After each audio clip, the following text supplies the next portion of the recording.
Kurasa. Mtazamaji wa EATV, karibu katika Kurasa upate dakika chache za kukuletea machache kati ya mengi yaliyotufikia mezani kwetu kwa hii leo.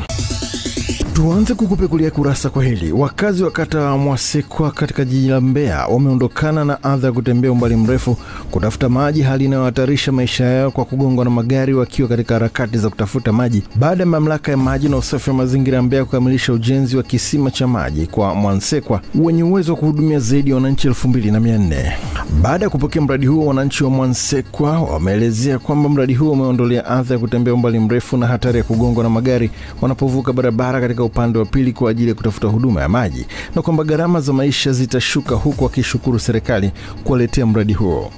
Kwa sababu maji mpaka watu wanavuka, wanaenda tekini pale kuvuka barabara, watoto tunaona shida sana. Tunahurumia pia familia. Kwa unaangalia pale wanavyovuka kuchota maji, wanavuka barabara ya lami. Sasa hili ni tatizo.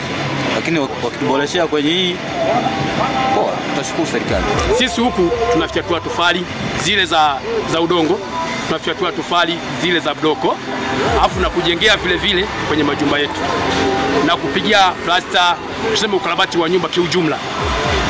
Ndio faida ambayo tumeiona kwa maji haya, tutafaidika kwa mbele ukizindua leo. Wananchi hawa baada tu ya watu wa mamlaka kufunga, walifunga na mita baadhi ya watu. Sasa zile mita zimeenda zimesoma mpaka 700,000 ngapi, kwa sababu walikuwa hawana elimu ya kutosha. Kwa wale ambao walikuwa wamefungiwa dira, ninayafuta. 2020 wakati tukija kuomba kura hapa, tulitoa ahadi nyingi tukiwa tumeshikilia ilani. Sasa ya maji zimeisha wana Mwasekwa. Tuendelee na kurasa. Wakati ripoti ya mdhibiti na mkaguzi mkuu wa hesabu za serikali ikitua katika bunge la Jamhuri ya Muungano wa Tanzania, baadhi ya wananchi walioongea na EATV wamelitaka bunge kuijadili kwa kina ripoti hiyo ili wabadhirifu wachukuliwe hatua za kisheria. Wakiongea, wananchi hao wamesema kwamba hakuna maana kwa CAG kusoma ripoti hizo kila mwaka bila hatua kuchukuliwa.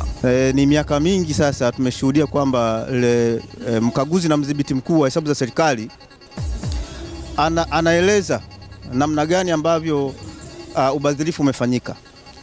Lakini kinacholeta shida au kinacholeta ukakasi kwamba wale wanaofanya ubadhirifu huo hawachukuliwi hatua zote za kisheria. Kuwa ni tukio linalojirudia miaka na miaka.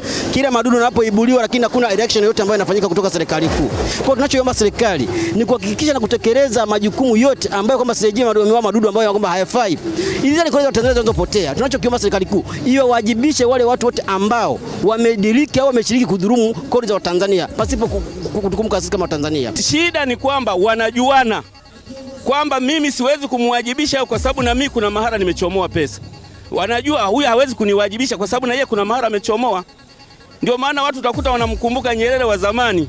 Ukifanya mchezo hakuna mchezo uondoke. Lakini sasa hivi hao marais wa sasa tuone wanawajibisha watu.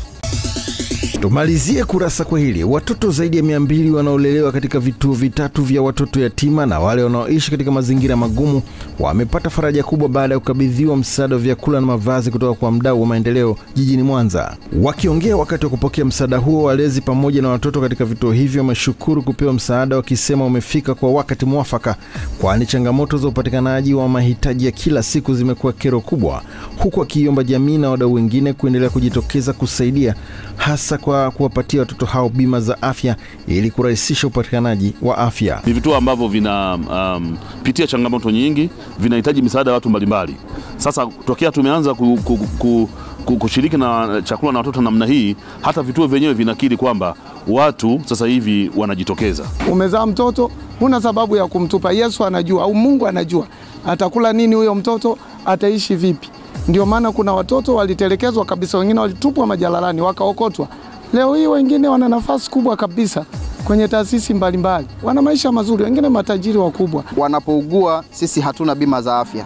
Hivyo unajikuta ikitokea inabidi kujikamata kuangalia nyinyi mfukoni mna kitu gani, na muda mwingine inaposhindikana basi kwenda kuomba wadau mbalimbali ili waweze kuwasaidia.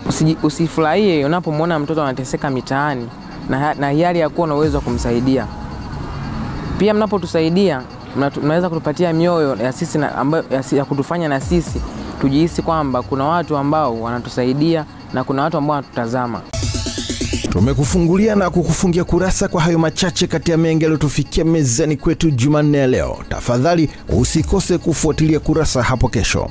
Kwa niaba ya wote walioshiriki kukuletea kurasa, jina langu ni Samson Charles. Nikikutakia wakati mwema, endelea kuenjoy vipindi bomba na makini sana kupitia hapa East Africa TV.